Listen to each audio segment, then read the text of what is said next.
Hi everyone! In today's video, I'll walk you through how to get and use CarBridge as an iOS user to enjoy YouTube in your car in 2025. CarBridge is an amazing app that allows you to easily transfer various apps from your phone to your car's dashboard. With CarBridge, you can watch YouTube or access nearly any app directly on your car's screen.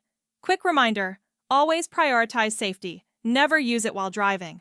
Now, let's get started. Before we dive in, there are two essential setup steps to complete. First, go to your device's settings, navigate to General, find Background App Refresh, and make sure either Wi-Fi or Wi-Fi and mobile data is selected.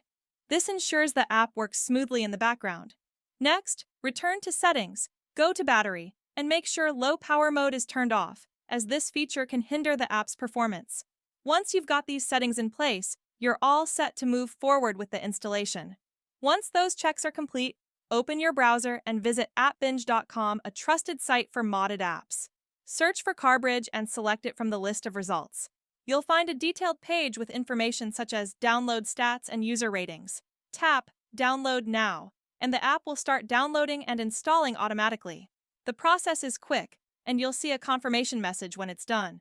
If you don't see it and it's your first time on the website, it could mean you'll need to download free additional files to verify. Don't worry, it's an easy and safe step, and the website includes a tutorial to guide you through it. Once it's completed, the installation will finalize. I've already installed it myself, and everything works great. And there you have it! That's the complete updated guide to setting up CarBridge on iOS in 2025. Thank you so much for watching! If this video was helpful, don't forget to hit the like button and subscribe for more content like this.